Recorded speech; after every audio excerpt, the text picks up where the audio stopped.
E të rafton bo sytë grua me ty? Ka ishtë di njerëzit për ne sekretarët. Aq më keq akoma të qenë një sekretare për shumë vetë është merit e favoreve seksuale, apo hireve të bukura. Ka një të vërtet, por jo gjithmonë është kështu. Ne që punojmë si sekretare të njerëzve më të fuqishëm në vend, jemi ndonjëherë më shumë se familjar. Jemi më të besuar të tyre sepse ne shohim që ndodh në zyra, lëm takime, pastrojmë skenat e tradhtisë, përdoremi si justifikim për oraret e gjata të punës. Detyra jonë është të shohim edhe të mos shohim, të dëgjojmë e të mos dëgjojmë. Besnike deri në vdekje për bosat tanë. Po çdo gjë ka një kufi, dhe sot do e shkel. Unë kam punuar si sekretare për shumë vite nga zyrat e avokatëve që kanë klient super big, të politikan, ministra, por edhe biznesmen. E di si funksionojmë ne? Si sekt. Po, si sekt. Sepse jemi njerëz shumë të besuar dhe shkojmë vetëm me rekomandime në kështu pozicionesh, kur punojmë në paradhomën e një njeriu me pushtet, me famë dhe me shumë lek. Ndaj që të shkosh aty, të ulesh në paradhomë, në tavolinën e sekretares, duhet të kesh rekomandime të forta të besueshme, ndryshe me një CV apo me mik nuk hyn dot. Është e pamundur. Unë punën e parë që kam bërë si sekretare ka qenë e një ministri, shumë vite para, ai ka qenë shefi im i parë, dhe aty kam shkuar jo nga hiqi, po nga që isha marrë me forumet e partisë, gocë e re, e lezetshme, edhe ai pikasi e mori sekretare. Ai pozicion më hapi shumë dyert të tjera. Të qeni sekretare më ka dhënë shumë, por kam humbur edhe shumë. Jam ndarë nga burri, jetoj vetëm tani me një fëmijë, e gjitha për shkak të një paragjykimi që ndodh edhe me të drejtë, se nëse gruaja jote punon si sekretare dikujt, ajo është definitivisht kurv. Kjo ndodh kur punon për një njeri me pushtet, me shumë lek, atëherë fillojnë problemet. Burri im ndoshta ndihej inferior ndaj shefit tim, ai ishte shumë i pasur, por ishte 30 vite më i madh se unë. Asnjë gjë nuk ka ndodhur mes nesh, ama çdo ditë nëse kalonte ora 4 dhe nuk shkoja në shtëpi, plaste sherrri. Më kërkonte të lija punën, por pa më dhënë zgjidhje tjetër. Kështu që nga dita në ditë sherrri degradonin dhe unë kërkova divorcin. Ai nuk pranoi në fillim, por në këtë pjesë puna më ndihmoi shumë nga njohjet dhe lidhjet që kisha, gjithçka përfundoi shumë shpejt. Nuk mu deshte e ndesha gjyqeve. Njohja e shumë njerëzve, krijimi i kontakteve me shumë të pasur e të fuqishëm, është një anë e mirë e punës tonë, punës time, se nuk marr përsipër të flas në emër të gjithave sekretareve në Shqipëri. Ka shumë të mira, por edhe të vështira, nga ngacmimet seksuale të bashkëpunimi për të mbuluar një tradhti, apo gjërat nga më perverse që bëhen nëpër zyra, takime të fshehta, marrëveshje miliona dollarësh e shumë të tjera. A ka mundësi që një sekretare të bjerë në dashuri me bosin e saj? Po, ka mundësi, ndodh, por tradhtit në zyra, në shtet, në administrat ndodhin aq shumë, sa nuk ua merr mendja. Shumë, po shumë fare. Sa martesa prishen, sa pozicione pune shkatërrohen ose fitohen, sepse shumica e tradhtive nga ato që kam parë, bëhen për pozicione më të larta. Jo në rastin tim, unë vetëm një sekretare jam me shkërta, nuk pretendoj të marr posta. Jo se nuk ma kanë ofruar edhe në këmbim të seksit, por tafmaja e madhe të lë pa gjë, ndaj nuk fluturoj. Se si çdo ngjitem, ashtu dhe do zbres.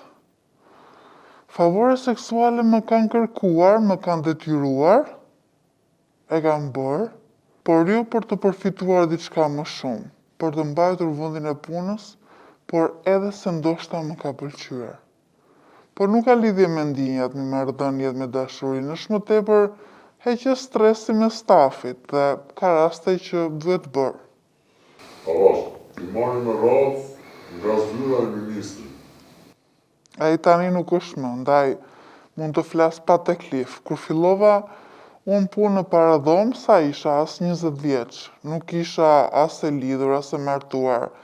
Isha vetëm një vajzë që aspironte në politikë e me mundësinë e parë që mu dha pranova punë si sekretare. Ëndra për të marrë politikë ku shpejt, ose të them, nuk arrita dot aty, pastaj duhet të kaloje me radhë të këtë gjithë. Mbeta sekretare e këtë punë bëra për vitet të tëra. Më mirë tani që e mendoj nuk jam gatruar me politikë, se do më kishte prishur punë me këto që dëgjojmë. Ministri sillej shumë mirë me mua, ishte goxha burr, i martuar me fëmijë, shumë vite diferencë, por kishte një huq, shumë huq të keq, ishte shumë kurvar. Nuk ishte vajzë në kabinet që të hynte me buskuq e të dilte nga zyra po me buskuq. Sinjali ishte sa çoi zëri i televizorit, aty u kuptoja që ajo ishte prej e radhës. Zgjasni pak, pastaj shikoja që vinte një më e re. Brenda muajt ato që kishin hyrë në zyrë ngriheshin detyrë.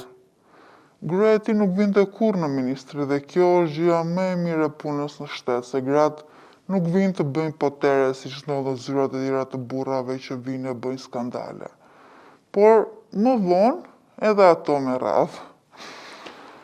Ditët më të tmerrshme në ministri, ku ai futej me orë të tëra me ndonjë nga ato konkubinat e ministrisë, ishin ditët që kishte dalë në lajme ndonjë skandal nga ministria. Ja kisha mësuar stilin, ai aty shfryej të konkubinat e veta. Tek unë nuk u afrua asnjëherë, nuk më ngacmoi, edhe pse mundësit i kishte, sepse shumë e lakmonin të ishin dashnorët e tij. Po ndoshta i duesha, ndoshta ishte i velur se kishte shumë, nuk di ta them. Ama puna me të ka qenë shumë e lodhshme, sepse nuk bëja vetëm sekretare, bëja kamariere, bëja porosit e tij lule për gruan, koordinoja oraret e fëmijëve për shkollë, por pastroja edhe skenën e krimit. Si skenën e krimit? Jo të sken tamam. Avash se u mobilizua aty për lajm, e kam në kuptimin e kam në kuptimin e provave që lije në zyrë pasi bënin puçi në zyrë. Mbaj mend një ditë ishte futur njëra nga këto në zyrë, ajo që futej më shpesh, që mendoj se kishin edhe lidhje bashkë, se nëse të tjera ndërroheshin, kjo vinte e njëjta më shpesh. U futur në zyrë, sinjali dihet, ngrihet zëri televizorit dhe vazhdonin aty një zotë e di që bënin. Do me thonë, kuptohet. Zakonisht me këtë që vinte më shpesh, zgjaste më shumë, ndoshta edhe bisedoni, ndaj them që mund të kishin një lidhje se duhej më serioze gjëja se tjerat hynin e dilin për 10 minuta. Plus edhe kjo sillej shumë mirë me mua dhe më ngacmonte ndonjëherë ka ardhur filania në zyrë sot tek shefi e kështu provokimesh, por unë nuk i haja, ja dija stilin. Tani këtë ditën që nisa dhe them, ata ishin futur në zyrë, kishin ca dhe më vjen një telefonat nga pritja poshtë, nga holli që merrej me vizitat dhe njoftimet kush na vinte. E më thonë që ka ardhur nga kryeministria, po parkojnë. Kryeministria? U alarmova, pash agjendën shpejt e shpejt, nuk isha shënuar gjithë, ç'të bëja, i rash linjës së zyrës së shefit, ai nuk e çoi. I rash prap, nuk e çoi. Nuk kisha kohë, duhet hyja në zyrë. I trokita disa herë, zëri televizorit u ul, ai foli nga brenda dhe unë i thash pas derës si isha se po vinin nga kryeministria, ishin poshtë por nuk i mbanin dot gjatë në pritje. Dhe që faca bape bupe, brenda ca kërcitje sende që kishin rënë mbi top. Kur unë isha pas dera akoma, dera u hap direkt. Gati sa nuk më theu turint. Doli kjo konkubina me vrap, ndërkohë që shefi kishte marrë letrat e lagura e pastronte tavolinën. Unë mbeta atje. U shëshata se s'po kuptoja. Jo, Jo se nuk po kuptoja që kështë ndodhur, po si të reagoja, ta ndihmoja se më vinte turpo edhe pështirë. Kur ai më pa, e më bërtiti çmërri ashtu si mumje, hajde sistemo vendin. U turra me vrap, hapa dritare, sistemova bloqet që kishin rënë në tokë, me letër të lagur mundosha të shikoja ndonjë shenjë në tokë kur shefi që ishte përbri meje duke rregulluar këmishët dhe pantallonat, ma bëri me shenjë. Atje kishte fjalën për të koltuku që kishte në zyrë që uleshin ministra, deputet e çdo njeri që priste në zyrë. Në cep të divanit, në parket pa shpikat.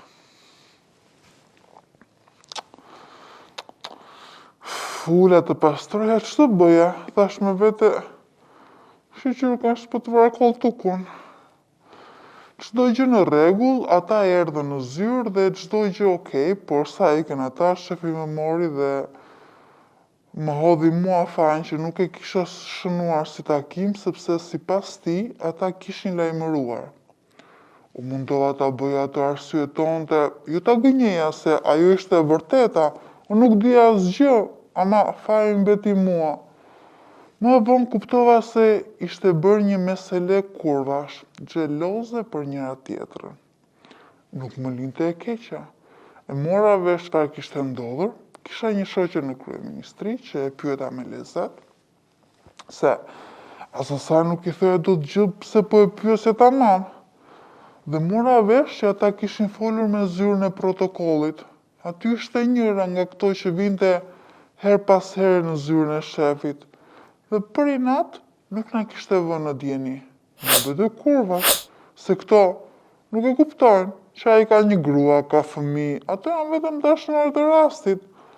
Vetë shfryzoj momentin që të ngjiten në detyrë dhe kaq.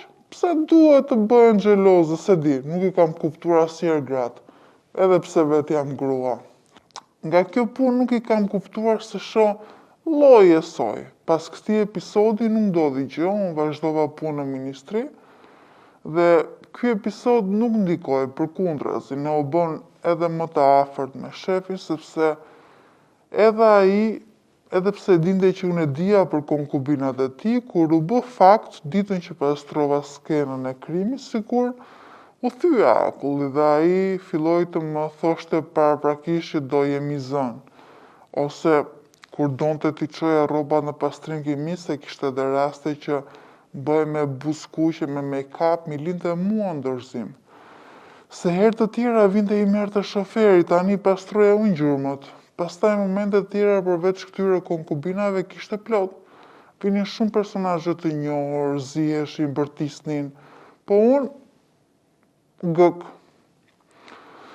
Me emra nuk them dot, më mirë kuptoni, nga ministria ika ku shefi u shkarkua, ai që erdhi pas tij mori normalisht njerëzit e tij të besuar, po shefi nuk më lanë në baltë, më propozoi për një tjetër vend pune, si sekretare tek një zyrë avokatie shumë e famshme dhe sugjerimi ishte është pus. Se të jesh pus është kriteri numër 1. Aty qëndrova për më pak se një vit, po, aq, një vit. Dhe ika nga puna sepse ishte shumë e lodhshme. Këtë ju them të gjithëve. Por e vërteta, sot që kam mask, mund ta them. Ishte krejt tjetër. Në zyrë ishin 3 avokat që merreshin me çështje shumë të mëdha, por shumë të mëdha, s'ju a merr mendja. Secili kishte një sekretar dhe unë isha sekretare e njërit prej tyre. Punoja me orë shumë të gjata, edhe pas mesnate, sepse takimet më të rëndësishme bëheshin në darkë, dhe ai donte që unë të isha aty. Bënte takime, mblidheshin burra, pinin, diskutonin në zyrë për orë të gjata, dhe kishte raste që më binte kokan tavolin të remisja. Gjatë punës më ka hedhur shumë kunja, më ngacmonte, kur shkoja në zyrë, më shikte nga kokat e këmbët dhe kishte një kod veshje që duhet i përshtatesha zyrës. Asnjëherë me pantallona, gjithmonë me funde dhe fustane. Ngacmimet u bën shumë të shpeshta, nuk ishte manjak, ngacmonte me lezet, por Nuk është se u bë ky sebebi që u largova nga puna. Por çfarë ndodhi? Ndodhi diçka midisjush. Çfarë ndodhi? Po ishte një moment pak si vulnerabël, do thoja nga ana ime dhe një natje lash.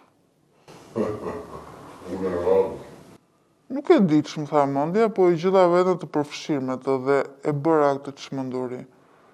Shkuam bashkë në zyrë, nuk kisha ndonjë emocion të veçantë, por në atë kohë nuk isha e lidhur, bëja një jetë shumë të mbyllur, punë shtëpi dhe ndihesha e lodhur. Doja ta provoja si eksperiencë, nuk kishte lidhje të kuptohemi. Ne nuk u lidhëm, as nuk u sollëm si çift të dilnim jashtë punës, por kishte momente ku rrinim gjatë natën dhe ndodhte, thjesht ndodhte. Nuk dua t'i ndaj detajet tu, por pastaj kish i kaluar ndoshta 2-3 javë që ne e bënim bashkë, asnjëherë nuk e ngatronim punën, nuk është se shkoja me të dhe punoja më pak. Jo, nuk ishte ky rasti. As e bëra me të për ndonjë përfitim, thjesht ju thash, ndihesha ashtu si vetëm dhe pse jo një aventurë në punë. Po më vonë, pasi kishin kaluar ditë edhe në 2-3 javë e kishim bërë, se kishim bërë 3-4 herë, një ditë ai më njoftoi se du të rrinim vonë, sepse në orën 8 do të vinin 2 klientë big, dhe ishim me të vërtet big. Ata erdhën në zyrë, futën të tre, dëgjoja nga pardhomat të qeshura, biseda me zëra të lartë, vinte era e puros deri tek unë. Ma mori mendje që ishin shtruar me alkool e puros, si ndodhte shpesh, vetëm shpresoja që ta mbyllin herët. Ora po shkonte 10, kur shefi hap derën, nxjerr kokën e më thërret. Asnjëherë nuk kisha futur brenda zyrës kur ai kishte takime. Nuk ishte detyra ime. U çova dhe shkova. Zyra ishte mjegull komplet, me zi i dalloja. 2 burrat ishin ulur në divan, shefi ma bëri me shenjë të futesha brenda dhe mbylli derën pas meje. Unë mbeta aty në këmbë, shija 6 sy që më zhveshën me sy. Aty më kapi paniku se ndjeva që diçka po ndodhte. Ktheva syt nga shefi, ai mu afroi dhe nisi të më prekte. Në vesh më tha, do t'i kënaqe miqt tu? U trondita. U drodha nga frika. Unë me 3 burra në dhomë, 3 burra të pushtetshëm, jo thjesht 3 burra. Dhe isha mish për ta në ato momente. Shefi ishte bërë tap dhe donte të më ndante me ta. O shkëputa nga duart e tij, u luta që të ikja, ai vazhdoi të më prekte, tentonte të më zhveshte, por unë rezistoja sa që një moment nisa të qaja.